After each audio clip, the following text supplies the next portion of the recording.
अस्सलाम वालेकुम dear viewers. आज हम कोरोना की बीमारी, ये बीमारी एक सफ़र है और ये अंग्रेज़ी और उर्दू दोनों वाला सफ़र है। एक तो हमें ये 14 डेज़ की जर्नी जो है ना, ये तय करनी होती है और 14 डेज़ के बाद अल्लाह के फ़ज़ल से हम लोग ठीक हो जाते हैं और अल्लाह ना करे कोई शदीद बीमारी की हालत में और ये बीमारी शिद्दत इख्तियार कर जाती है, कुछ लोगों की जान चली जाती है। तो ये सारे ऐसा क्यों होता है कि कुछ लोगों को कोई अलामात नहीं होती, बिल्कुल जल्दी ठीक हो जाते हैं, कोई 14 दिन में ठीक हो जाते हैं, कोई 10 दिन में, और कुछ लोगों के लिए ये बीमारी जानलेवा साबित होती है। और ये स्टार्ट कैसे होती है, इसका डे वन कैसे होता है? कोई कहता है डे वन वो है जिस दिन हमारा टेस्ट पॉजिटिव आए, कोई समझता है डे वन वो है जिस दिन हमें अलामात आएँ, कोई समझता है कि डे वन वो है कि जिस दिन मुझे किसी कोरोना के मरीज़ से मैं मिला था या मेरा कांटेक्ट हुआ था। तो डे वन की कन्फ्यूजन दूर करेंगे हम और इस कोविड-19 बीमारी के जर्नी को और सफ़र को, अगेन मैं कहूँगा उर्दू और अंग्रेज़ी दोनों वाले सफ़र को, आज हम इसको स्टार्ट करेंगे और डे वन की वीडियो रिकॉर्ड करेंगे। कोरोना का ये सफ़र शुरू होते साथ ही ये जर्नी, ये मास्क हमारी ज़िंदगी में आ गया। हमारी ज़िंदगी में तो बहुत पहले से आया हुआ था, लेकिन आम लोगों की ज़िंदगी में भी ये आ गया। और मेरे बहुत सारे viewers, specially family and friends, उनको मेरे मास्क के ऊपर बहुत ज़्यादा एतराज़ होता था कि आप वीडियोस भी मास्क में रिकॉर्ड करते हैं। तो मेरा एक्चुअली मकसद मैसेज कन्वे करने का ये होता था कि ये मास्क बहुत ज़्यादा अहम है इस बीमारी से बचाव के सिलसिले में। तो हम बात कर रहे थे कि इस कोरोना बीमारी के सफ़र का आगाज़ एक दिन स्टार्ट होता है और वो एक दिन हमारी ज़िंदगी में कैसे आता है, वो 3 तरीके जिस तरीके से हमें पता चलता है कि खुदा न खास्ता किसी को ये कोरोना की बीमारी हो गई है, वो कौन से हैं, उस पर अपनी बात शुरू करते हैं आज। और मास्क के अलावा कुछ लोगों को टोपी पे भी एतराज़ होगा, लेकिन ये टोपी आज मैंने जानबूझ के इसलिए पहनी है कि ये मेरी फेवरेट टोपी है। और ये एक तो मैं ख़ुद भी लाया था टर्की से, और ये मेरे क्लास फेलो, मेरे बेस्ट फ्रेंड ने मुझे भेजी है, और ये उसके लिए एक मेरी तरफ से जो है ना मैसेज है कि थैंक यू सो मच। तो शुरू करते हैं डिस्क्लेमर से ही। तो डिस्क्लेमर प्लीज़, इसको ये मैं ज़रूर इसलिए देना चाहूँगा कि तमाम मालूमात जो आज की इस वीडियो में मैं आपके साथ जिनके ऊपर बात करूँगा, ये तमाम मालूमात जो हैं एक तो एविडेंस बेस्ड हैं, लेकिन ये आम लोगों के लिए या मेडिकल स्टूडेंट्स के लिए इसलिए हैं कि वो इनको मालूमात को इसलिए ना इस्तेमाल करें कि उससे किसी का इलाज करना शुरू कर दें, या आम लोग जो हैं इन मालूमात की बेस पे ख़ुद से अपना इलाज शुरू कर दें। हमेशा याद रखें कि जब भी आपको पता चले कि आपको कोरोना बीमारी है, आपको फ़ौरन, या इनकी अलामात हैं, फ़ौरन अपने डॉक्टर से रब्ता करना है। तो दिस वाज़ द डिस्क्लेमर,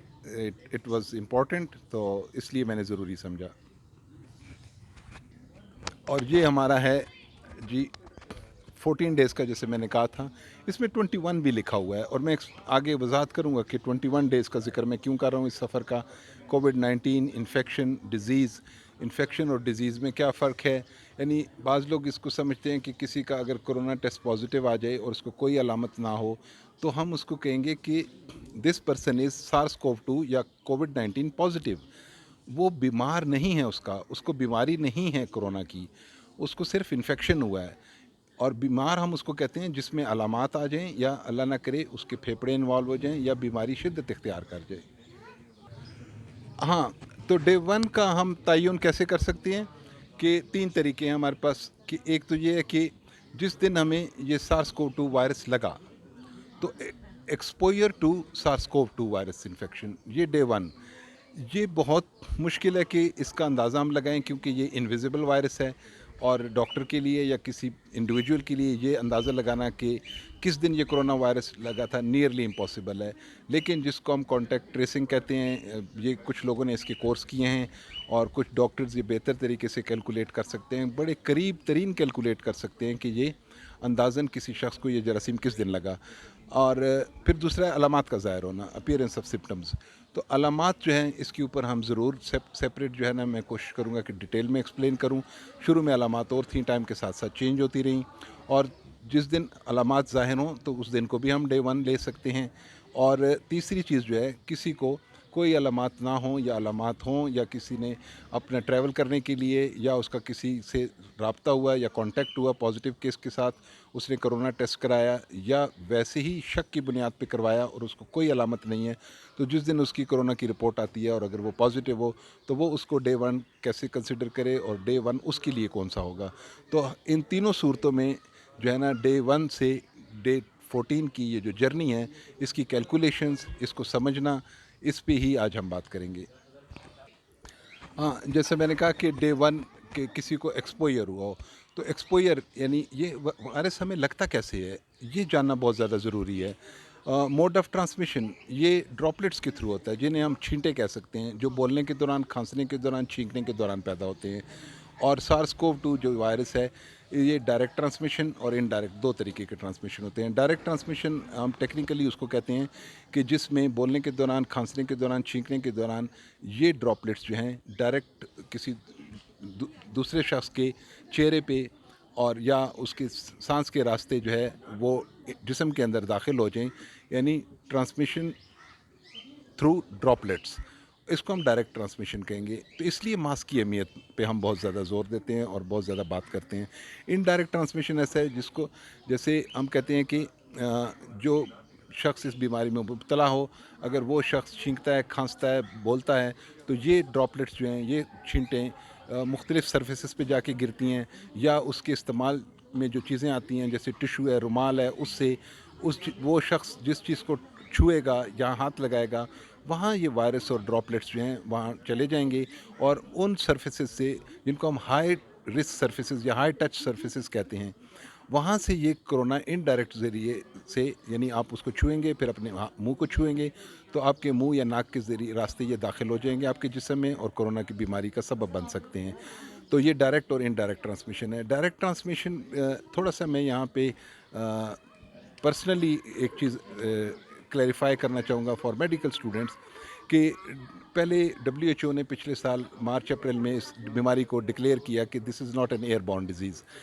और मैंने लास्ट ईयर ही वीडियो की थी कि हमारे पास कुछ केसेस आ रहे हैं और हमें स्ट्रॉन्ग एविडेंस मिल रहा है कि this is an airborne disease. अब एयरबॉर्न डिजीज़ क्या है, जो कि अभी सीडीसी ने कुछ दिन पहले जो है ना कंफर्म कर दिया कि this is an airborne disease. अगर ये हम पहले आइडेंटिफाई कर लेते तो बहुत सारी कीमती जानी, स्पेशली हेल्थ केयर वर्कर्स की कीमती जानें बचाई जा सकती थी। तो एयरबॉर्न का मतलब ये है कि ये जो बोलने के दौरान छींटे, जिनको मैंने कहा ड्रॉपलेट्स पैदा होते हैं बोलने के दौरान, खांसने के दौरान, छींकने के दौरान, तो ये ड्रॉपलेट्स जो है ना डिफरेंट साइज़ के होते हैं और इन ड्रॉपलेट्स का साइज़ 0.1 से 900 माइक्रोन या माइक्रोमीटर तक होता है। और मैं मज़ीद डिटेल में नहीं जाऊंगा कि एक माइक्रोमीटर जो है वो 1 मीटर का 10 लाखवां हिस्सा होता है, और या इस वायरस का साइज़ जो है वो 50 से 40 तक है जो इलेक्ट्रॉन माइक्रोस्कोप के ज़रिए नापा गया। और जो माइक्रोमीटर है या नैनोमीटर, तो नैनोमीटर में इसका साइज़ सार्स कोव 2 का 50 से 140 तक नापा गया है। तो नैनोमीटर वैसे बाय द वे जो होता है 1 मीटर का 1 अरबवां हिस्सा होता है, 1 बिलियंथ। तो ये इतने छोटी चीज़ की हम बात कर रहे हैं जो कि हमें आँख से नज़र भी नहीं आता। और ड्रॉपलेट्स भी जो हम बात करते हैं कि बोलते हुए, खांसते हुए, छींकते हुए ये ड्रॉपलेट्स हमारे मुंह से निकलते हैं और दूसरों तक ये बीमारी फैलाने का सबब बनते हैं। ये ड्रॉपलेट्स का साइज़ भी, जैसे मैंने कहा कि बहुत छोटे जो ड्रॉपलेट्स होते हैं, जिनको हम टाइनी ड्रॉपलेट्स या ड्रॉपलेट न्यूक्लियाई कहते हैं, ये इतने बारीक हैं और इनका वज़न इतना कम होता है कि ये बोलने के बाद हवा में कुछ देर के लिए मुअल्लक रहते हैं। They are capable of suspending in the air for few minutes. और इसीलिए बाद में जो स्टडीज़ आई 5 मिनट्स 20 फीट की, वो एक स्टडी आई, अखबारों में भी आया कि दूसरी इसके अलावा स्टडीज़ आई। और फिर ये 3 फुट का और 6 फुट का जो कन्फ्यूजन था डब्ल्यूएचओ और सीडीसी की गाइडलाइंस में, डॉक्टर्स भी कंफ्यूज थे। तो that confusion was because of these droplets and their size. और इसके ऊपर मैं 1 मिनट एक्स्ट्रा इसलिए बोल रहा हूँ कि ये कन्फ्यूजन्स दूर हों हेल्थ केयर वर्कर्स के अंदर से भी और पेशेंट्स के दरमियान में से भी। और बहुत सारी कन्फ्यूजन्स मैं कोशिश करूँगा कि हम अपनी सीरीज़ ऑफ वीडियोज़ में, आज डे 1 की वीडियो है तो पूरी सीरीज़ में हम दूर करेंगे। तो हैविंग सेड दिस, मेरा कहने का मतलब ये था कि बोलने के दौरान जो टाइनी ड्रॉपलेट्स होते हैं वो हवा में मुअल्लक रहते हैं, तो इसलिए भी मास्क पहनना बहुत ज़्यादा ज़रूरी हो गया है। Thank you. हाँ, तो जैसे मैंने कहा कि हम डे वन का तयन जो है, हमारा टेस्ट पॉजिटिव आ जाए या हमें अलामात शुरू हो जाएं, और जो है ना अलामात के ऊपर मैंने कहा था हम डिटेल में बात करेंगे कि अलामात शुरू में पिछले साल जब ये बीमारी का लोगों को पता चला तो मोटी मोटी 2-3 अलामतें हम कहते थे, कॉन्टीन्यूस कफ और हाई ग्रेड फीवर और शदीद जिस्म में दर्द, लेकिन या सांस में दुश्वारी। बाद में कुछ अलामात नई आती गई साथ। इस वक्त ये इसको आप स्क्रीनशॉट भी इसका ले सकती हैं और ले सकते हैं, और इसमें 11 सिम्टम्स, 11 अलामात जो मेजर और 11 कॉमन सिम्टम्स जो हैं जिसको हम इग्नोर नहीं कर सकते और ना करना चाहिए। उसमें बुखार, ठंड लगना, और उसके बाद खांसी या सांस का फूलना, सांस के फूलने में या सांस की में लेने में दुश्वारी, कमज़ोरी, नकाहत, फटीक, पट्ठों में दर्द, जिस्म में दर्द, सर दर्द। सर दर्द के ऊपर मैं 1-2 सेकंड में एक्स्ट्रा ले लेता हूँ कि सर दर्द जो है वो बहुत कॉमन है, और इस ख़ासकर कोविड के दौरान हमने जो सर दर्द जो है ना स्पेशली पेशेंट हमारे पास रिपोर्ट हुए, तो जैसे मैंने कहा कि ये वायरस जो है सांस के रास्ते, मुंह के ज़रिए, नाक के ज़रिए अंदर चला जाता है, और ये वायरस अंदर जाके ये हमारी, जैसे अगर हमारे हाथ को लग जाए तो हमारे हाथ से हमारे जिस्म में दाखिल नहीं हो सकता। इसको दाखिल होने के लिए हमारे जिस्म के जो खुलिये हैं वो मुख्तलिफ़ किस्म के हैं। ये सिर्फ उन खुलियों में, उन सेल्स के अंदर दाखिल हो सकता है जिनको हम एपिथीलियम कहते हैं, और एपिथीलियम भी स्पेशली वो एपिथीलियम जिसके ऊपर ACE2 रिसेप्टर मौजूद हो। ये ACE2 रिसेप्टर जो है ये एक किस्म का स्पेशल गेट है, ये जो हमारी एपिथीलियम है इसमें दाखिल होने के लिए। जैसा कि डॉक्टर्स और मेडिकल स्टूडेंट्स जानते हैं कि एपिथेलियल सेल्स जो हैं ये इनकी अपर एपिकल सरफेस या लेटरल बेजल सरफेस के ऊपर ACE2 रिसेप्टर होता है, और हमारा ये जो एपिथेलियल सेल ये सेमी परमिएबल है, यानी हर चीज़ इसमें नहीं दाखिल हो सकती। इस SARS-CoV-2 के वायरस को दाखिल होने के लिए ACE2 रिसेप्टर के गेट के थ्रू दाखिल होना पड़ेगा। तो ये थोड़ी सी टेक्निकल मालूमात थी जो आम लोग इसको इग्नोर कर सकते हैं। अब जब ये वायरस हमारे जिस्म में दाखिल हो जाता है तो उसके बाद असल में ये अलामात का सिलसिला शुरू होता है। और बात की थी मैंने हेडेक की। जब ये नाक के ज़रिए दाखिल होता है तो हमारे नाक की पोस्ट नेज़ल स्पेस या इससे ऊपर चला जाए, साइनसिस में चला जाए, तो हमारे साइनसिस के अंदर की जो झिल्लियाँ हैं और हमारी नाक की झिल्लियाँ, इवन हमारे गले की झिल्ली, तो गले की झिल्ली को अटैक करेगा, अलामात उसी तरह चलती जाएंगी। गले की झिल्ली में वर्म करेगा तो हमें सोर थ्रोट, जिसको हम कहते हैं थ्रोट में इरिटेशन या गले में दर्द, ये हो सकता है। अगर ये हमारे साइनसिस में चला जाए तो शदीद किस्म का सर दर्द पैदा कर सकता है। और ये जो सर दर्द कोविड पेशेंट का हमें रिपोर्ट हुआ, ये आम साइनोसाइटिस से बिल्कुल डिफरेंट था, और इतना शदीद था कि मरीज़ बेचारों की आंखों से आंसू निकल रहे होते थे और वो शदीद सर दर्द की शिकायत कर रहे होते थे। तो probably that was the reason कि ये जो SARS-CoV-2 वायरस है इसने शदीद इन्फ्लेमेशन कॉज की साइनसिस के अंदर, और हेडेक जो है ना रिपोर्ट होता है, और headache is one of the symptoms. और हेडेक के बाद लॉस ऑफ टेस्ट और स्मेल, ये बहुत कॉमन है, आम लोग भी जानते हैं इसको। सोर थ्रोट पे बात हो गई है, कंजेशन और रनी नोज़ पे भी तकरीबन बात हो गई है कि नाक के अंदर जो है ना कंजेशन या नाक का बहना या फ्लू लाइक सिम्टम स्टार्ट हो जाते हैं। नोज़िया, वोमिटिंग, ये बहुत लेट हमने डिटेक्ट किए। आम तौर पे अभी भी स्टिल बाज़ जहाँ पे अवेयरनेस कम है वहाँ पे लोग इसको गैस्ट्रोएंटेराइटिस समझ लेते हैं और समझते हैं मैदे की या आंतों की कोई बीमारी है, उल्टी पेचिस आ रहे हैं, तो इसको इग्नोर नहीं करना चाहिए। इससे डिलेड डायग्नोसिस होगी और नुकसान होगा। तो मतली का आना, कैं का आना, ये भी जो है ना कॉमन अलामात में से हैं कोरोना की। और डायरिया, ये जो है ना अभी रिसेंटली तो मैं नहीं कहूँगा, पहले ही आइडेंटिफाई हो गया था, लेकिन मुझे इसके ऊपर रिसेंटली कुछ मज़ीद जो है ना इन्फॉर्मेशन मिली कि जो भी पेशेंट मेरे पास आए जो कि बहुत माइनर अलामात के साथ थे और अचानक उनको सांस में तकलीफ़ डेवलप हो गई, या वो बहुत बीमारी की सवेयर स्टेज के ऊपर शदीद बीमारी के साथ मेरे पास आए, तो जब मैंने हिस्ट्री ली थोड़ी डिटेल में तो पता चला कि उनको कुछ दिन पहले एक आध मोशन आया था, या पेट ख़राब हुआ था, या उनको मतली जैसी कैफियत हुई थी। तो ये सिम्टम्स जितने ज़्यादा, ये मैंने इसीलिए आपको लिखा हुआ दिखाया कि इसकी स्क्रीनशॉट ले लें, और इन सिम्टम्स को इग्नोर मत करें। इनको किसी सूरत भी इग्नोर करने से बहुत बड़ा नुकसान हो सकता है। और फिर मैंने कहा कि हर शख्स को ये कोरोना एक जैसा इफ़ेक्ट नहीं करता। इसके ऊपर भी मैं मज़ीद बात करूँगा। आपको नेक्स्ट स्लाइड में दिखाता हूँ। ये नेक्स्ट स्लाइड जो है, बात इस पे हो रही है कि डे वन पे। अब डे वन की क्या अहमियत है? ڈے ون دو لحاظ سے بہت زیادہ اہم ہے. ایک یہ کہ ڈے ون پہ اگر ہم آئسولیشن سٹارٹ کر دیں اور ہم اپنا ڈے ون کیلکولیٹ کر لیں, اگر بدقسمتی سے وہ جس دن ہمیں رپورٹ آئی ہے اس دن ہمیں پتہ چلا ہے تو اسی دن سے آئسولیشن سٹارٹ کریں. اور علامات پہ جو ہم نے ڈیٹیل میں بات کی, اس لیے کہ اگر ان میں سے کوئی علامت آئے تو اسی دن سے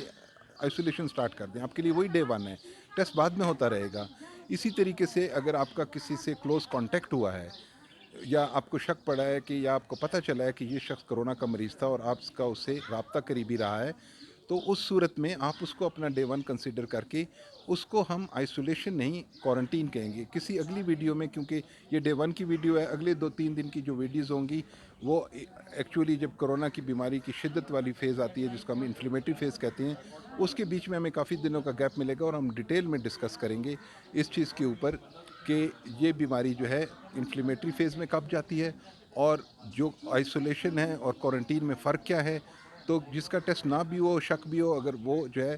وہ اپنے آپ کو دوسروں سے علیحدہ کر لے تو اس کو ہم کوارنٹین کہتے ہیں, جو کہ بہت سارے پڑھے لکھے اور ایون سب میڈیکل پروفیشن کے لوگوں کو بھی یہ کنفیوژن ہے کہ what is the difference between isolation and quarantine. تو آئسولیشن جو مریض ہے وہ جب علیحدگی اختیار کرتا ہے ہم اس کو آئسولیشن کہتے ہیں. تو سب سے امپورٹنٹ چیز جو ہمیں ڈے ون کیلکولیٹ کرنا ہے, اندازہ اس کا لگانا ہے, اس کی یہ امپورٹنس ہے کہ ہم آئسولیشن کر لیں اور باقی لوگوں کو اس بیماری سے بچا لیں.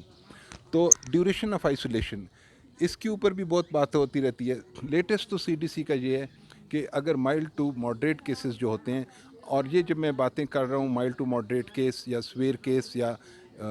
کرٹیکل کیس کی بھی ہم بات کر سکتے ہیں, کرٹیکل سٹیج, یہ سٹیجز کے اوپر بھی اگلی ویڈیوز میں انشاءاللہ ہم ڈیٹیل میں بات کریں گے کہ ان کی کیا اہمیت ہے. اگر ہم مریض کی سٹیج کو آئیڈینٹیفائی کر لیں تو اس کا علاج بھی آسان ہے, اس کے بہت سارے خرچے بھی بچ سکتے ہیں اور بہت ساری جو ہے نا ہم تکلیف دہ سفر سے جو گزرنا پڑتا ہے بعض لوگوں کو اس بیماری کے اندر, اس سے بچ سکتے ہیں. تو سٹیجز پہ نیکسٹ ویڈیو پہ بات ہوگی. اس میں ہم بات کریں گے کہ mild to moderate stage cases کے جو پیشنٹ مریض ہوتے ہیں وہ CDC کے مطابق اگر ان کو 10 دن گزر گئے ہیں اور اگلے 2 دن ان کو بخار یا کوئی میجر علامت نہیں ہے تو وہ اپنی آئسولیشن ختم کر سکتے ہیں. ہاں, کچھ کیسز میں یہ وائرس جو ہے جس کو ہم کہتے ہیں, کہیں گے کہ بعض جگہ بعض ڈاکٹرز کے منہ سے یا لوگوں کے منہ سے آپ نے سنا ہوگا ڈیڈ وائرس, کہ کرونا ٹھیک ہو چکا ہے 3 ہفتے بعد بھی PCR پازیٹیو آ رہا ہے, تو وہ ڈیڈ وائرس اس کو کہتے ہیں. تو وہ وائرس جو دوسروں کو بیماری کر سکتا ہے یا ریپلیکیشن کا یا بچے پیدا کرنے کا یا تیزی سے بڑھنے کے عمل اس میں یہ کیپیبلٹی ہو, تو اس کو ہم کہتے ہیں ریپلیکیشن کمپیٹنٹ وائرس. اب یہ کچھ لوگوں میں 10 دن سے زیادہ بھی ہو سکتا ہے, جس کا مطلب یہ ہے کہ 10 دن کے بعد بھی وہ دوسرے لوگوں کو یہ بیماری کر سکتے ہیں. اس صورت میں ڈاکٹر آپ کو بہت کیئرفلی کیلکولیٹ کر کے دے سکتا ہے کہ کب آپ اپنی آئسولیشن ختم کر لیں. تو یہ جو میں نے 10 دن کی بات کی کہ 10 دن بعد, اور اگر اگلے 2 دن آپ کو بخار نہ ہو یا میجر سمٹم نہ ہو تو آپ آئسولیشن ختم کر سکتے ہیں. یہ ان لوگوں کے لیے جن کو مائلڈ ڈیزیز ہو یا ماڈریٹ ڈیزیز ہو. اور کچھ کیسز میں تو 10 دن یا 21 دن چھوڑ کے, جو ابھی لاسٹ میں دیکھ رہا تھا کہ ہوبی پروونس کے اندر ایک کیس رپورٹ ہوا ہے جو 27 ڈیز تک اس میں انہوں نے ڈیٹیکٹ کیا, جس کو میں کہتا ہوں کہ ریپلیکیشن کمپیٹنٹ وائرس, یعنی وہ وائرس جو دوسروں کو بیماری کر سکتا ہے وہ موجود تھا. اور اسی طرح جامع کی ایک اسٹڈی جس میں 5 کیسز انہوں نے پریزنٹ کیے, اس میں 19 ڈیز تک یہ پاسبل پتہ چلا کہ ہے. تو یہ ریئر کیسز ہیں, تو ہم جنرل بات کریں گے تاکہ یہ کنفیوژنز دور ہیں. اور انفارچونیٹلی اس پینڈیمک کے دوران اتنی مس انفارمیشن, اتنی ڈس انفارمیشنز اور میتھس کریٹ کی گئیں کہ عام آدمی کیا کہ ہیلتھ کیئر ورکرز اور ہیلتھ پرووائڈرز اور ڈاکٹرز تک بعض کنفیوز ہوئے. اور یہ زیادہ جو میں نے بات کی کہ مس انڈرسٹینڈنگ کی یا مس انفارمیشن یا ڈس انفارمیشن,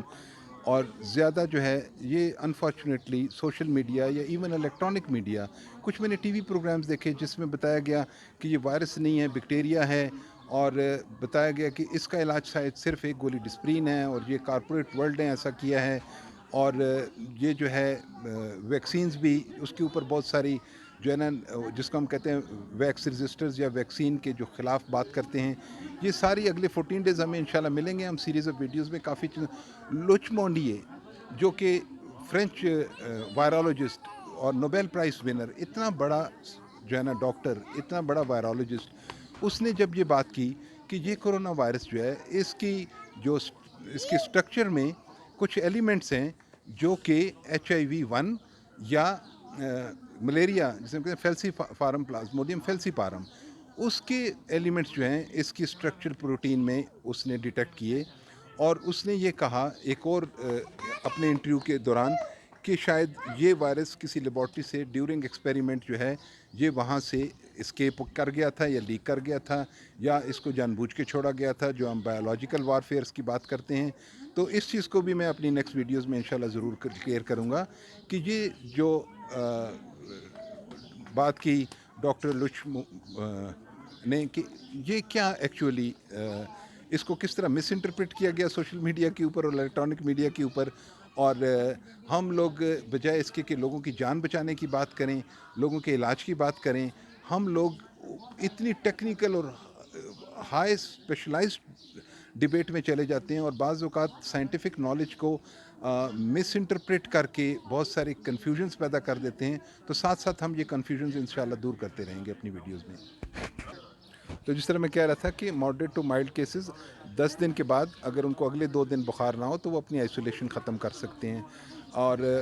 ادروائز اپنے ڈاکٹر سے مشورہ کر لے سکتے ہیں۔ یہاں میں تھوڑی سی کچھ انفارمیشن آپ کو دے دوں کہ 97.5% لوگوں میں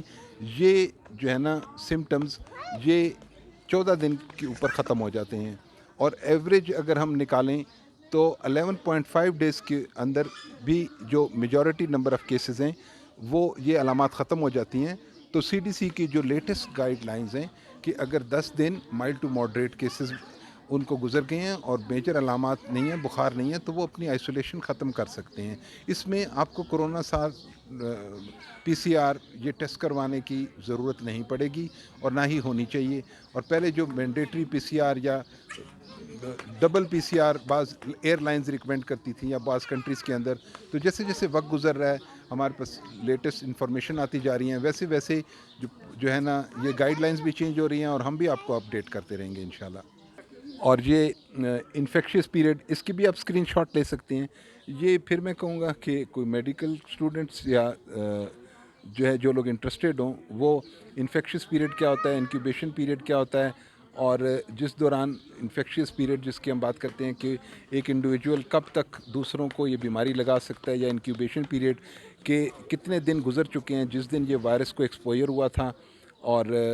وہ جو انکیوبیشن پیریڈ ہے اس کا اسکرین شاٹ لے کے اس پہ مزید جو ہے نا میں آپ کا ٹائم نہیں لگاؤں گا، ہم نیکسٹ اپنی ٹاپک کی گفتگو کی طرف جائیں گے۔ Coming back to our topic day 1، تو ڈے 1 کی امپورٹنس میں نے کہا ایک تو اس لحاظ سے ضروری ہے کہ ہمیں یہ پتہ چل جاتا ہے، ہم فوراً آئسولیشن میں چلے جاتے ہیں اور اب بہت سارے لوگوں کو، اپنی فیملی کو، اپنے بچوں کو، اپنے دوستوں کو بچا سکتے ہیں اس بیماری سے۔ ایک تو یہ بہت ہی زیادہ اہم چیز ہے جو ڈے 1 سے ہم آئسولیشن سٹارٹ کر دیں۔ دوسری اہم چیز کہ ڈے 1 پہ ہمیں پتہ چلے گا کہ ہم کن لوگوں کو زیادہ خطرہ ہے، کن لوگوں کو یہ بیماری سویر فارم کے اندر یا اللہ نہ کرے کریٹیکل سٹیج پہ جا سکتے ہیں اور ان کی جان کو خطرہ ہو سکتا ہے۔ تو یہ ہم کیسے اسسمنٹ کریں گے؟ تو آپ لوگوں کے جنرل نالج کے لیے میں کچھ چیزیں آپ کے ساتھ شیئر کروں گا، جیسے کچھ ہیں نان میڈیکل کنڈیشنز، کہ اگر کسی کی عمر جو ہے وہ 65 سال سے اوپر ہے تو وہ ہائی رسک کے اوپر ہیں، اور یہ اسٹڈیز موجود ہیں کہ 80% کووڈ ڈیتھس جو ہیں وہ جو ہوئیں وہ ان کی لوگوں کی ایج 65 سے زیادہ تھی۔ اسی طرح long standing systemic health and social inequities, اب یہ جو ہے نا یہ ایک ٹیکنیکل سی بات ہے لیکن سادے لفظوں میں آپ کو سمجھاؤں کہ اب یہ بھی اسٹڈیز ہو چکی ہیں، جیسے فرسٹ اور سیکنڈ ویو آف کرونا میں اسپیشلی ویسٹ نے یہ دیکھا کہ this disease is showing mercy on some parts of the world, یعنی کچھ ایتھنک گروپس اور کچھ سوسائٹیز کے اندر اور کچھ گروپس کے اندر یہ بیماری مختلف طریقے سے ہوئی، ان لوگ کچھ کو اس کی شدت زیادہ تھی، کچھ کو ان کی شدت کم تھی۔ تو اس کا تعلق جو ہے عمر کے ساتھ ساتھ آپ کس رنگ، نسل، ذات، ایون میں تو کہوں گا کہ کس بلیف کے ساتھ اپنی لائف گزارتے ہیں۔ کچھ سوشل گروپس ایسے ہوتے ہیں یا کچھ لوگ ایسے ہیں جن کے ریلیجن میں شامل ہے کہ ہاتھ بار بار دھونا اور اپنے چہرے کو دھونا، صفائی کا خیال کرنا، جیسا ہم سب جانتے ہیں صفائی نصف ایمان ہے۔ تو ان میں یہ بیماری پھیلنے کا خطرہ جو ہے باقی لوگوں کی نسبت کم ہے. جن لوگوں میں بار بار ہاتھ دھونے کی یا جس طرح کچھ کلچر کے اندر عورتیں نقاب کرتی ہیں, تو نقاب چاہے ماسک کے اوپر بھی بہت ڈیٹیل میں بات ہو سکتی ہے کہ کس ماسک کی کتنی ایفیکیسی ہے, ڈبل ماسک کا بھی میں نے کیوں پہنا ہوا تھا. لیکن کچھ بھی ہو, صرف کپڑا بھی اپنے چہرے کے آگے رکھنے سے کسی حد تک اس بیماری سے بچاؤ لازمی ممکن ہے. اور کوئی بھی بیریئر چاہے وہ کپڑے والا ہو کسی حد تک ہمیں پروٹیکشن ضرور دیتا ہے. تو دو نان میڈیکل کنڈیشن جو ایج اور دوسری لانگ سٹینڈنگ ایتھنک ان ایکویٹیز کی میں نے بات کی. اب ہم میڈیکل کنڈیشنز, وہ بیماریاں یا وہ میڈیکل کنڈیشنز جو اگر کسی شخص کو ہوں اور اللہ نہ کرے اس کو کرونا ہو جائے, اس کو فوراً اپنے ڈاکٹر سے رابطہ کرنا ہے اور اس نے عام لوگوں کی طرح لاپرواہی نہیں دکھانی. اور وہ جو میڈیکل کنڈیشنز ہیں اس میں میں نے اس کا بھی اسکرین شاٹ لے لیں کہ کرونک لنگ ڈیزیزز ہیں جیسے سی او پی ڈی ہے, اس کو chronic obstructive pulmonary disease. Asthma کے اوپر میں تھوڑا سا ایکسپلین کر دوں کہ عام لوگوں کو جن کو معمولی سے الرجی ہوتی ہے پلیز وہ لوگ پریشان نہ ہوں. یہاں پہ ہم جو استھما کی بات کر رہے ہیں وہ ماڈریٹ ٹو سویئر استھما کی بات کر رہے ہیں. اسی طرح آئی ایل ڈی ہے, interstitial lung disease, cystic fibrosis, pulmonary hypertension. یہ ٹیکنیکل ورڈز ہیں, پریشان نہ ہوں زیادہ, آپ کو نہیں میں کنفیوز کروں گا. اگر کسی کو سانس کی بیماری پہلے سے موجود ہو تو اس کو کرونا ہو جائے تو اس کو احتیاط کرنی چاہیے اور فوراً ڈاکٹر سے رابطہ کرنا چاہیے. شوگر کے مریض ہیں,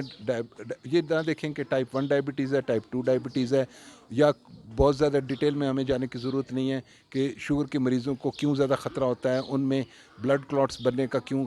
پلمونری تھرمبو ایمبولزم کا خطرہ کیوں ہوتا ہے, انٹرلوکن بیٹا 1 کیا ہوتا ہے, اس ڈیٹیل میں ہم نہیں جائیں گے. بس اگر آپ کو پتہ چل جائے کہ آپ شوگر کے مریض ہیں اور اللہ نہ کرے آپ کو کرونا ہوا ہے تو فوراً اپنے ڈاکٹر سے رابطہ کریں. ہارٹ کنڈیشنز, دل کی بیماریاں, اس میں heart failure, coronary artery disease اور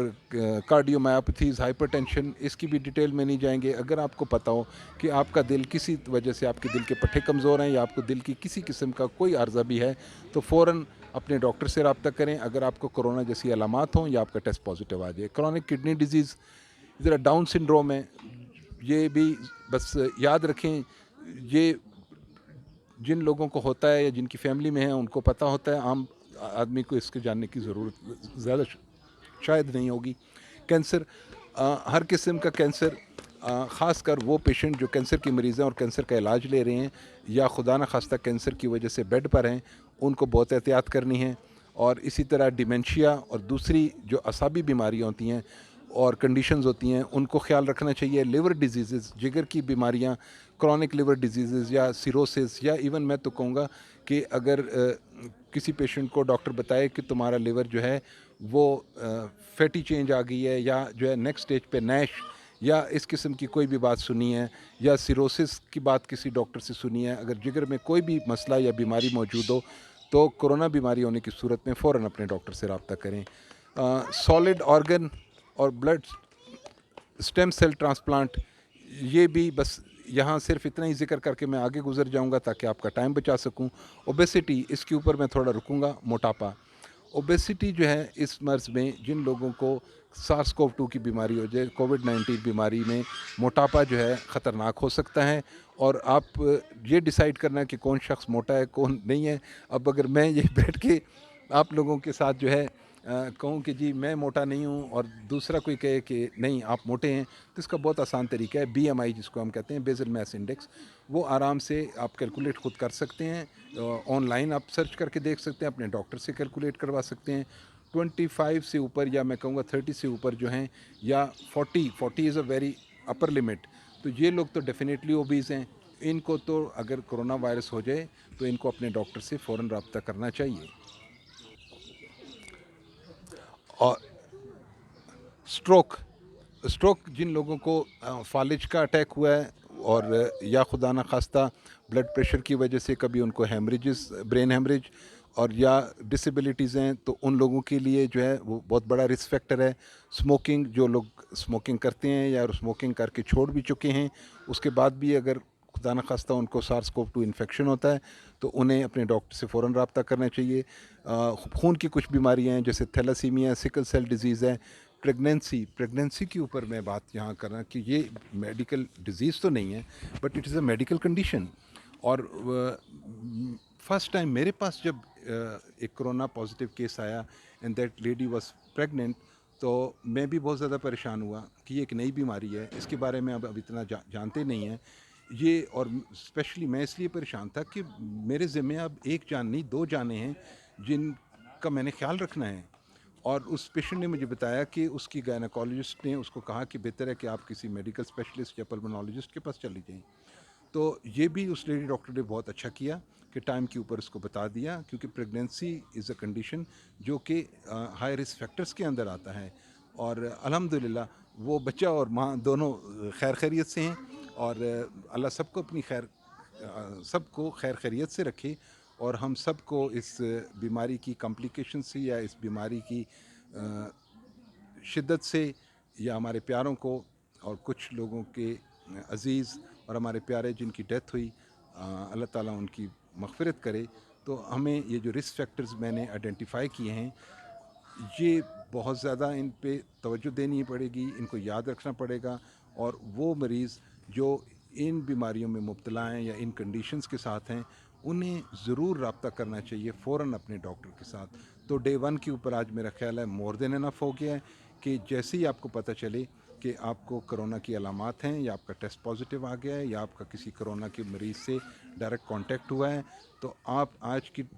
इस सेशन में हमने जितनी डिस्कशन की हैं उसमें फ़ौरन दो चीज़ों का तो फ़ायदा उठाएं, एक आइसोलेशन का, और दूसरा रिस्क फैक्टर एनालिसिस कर लें कि कोई रिस्क फैक्टर एसोसिएटेड बीमारी ऐसी तो नहीं है। उस सूरत में अपने डॉक्टर से रब्ता करें। अल्लाह ताला आप सबको अपनी हिफ्ज़-ओ-अमान में रखें, अपना ख्याल रखें।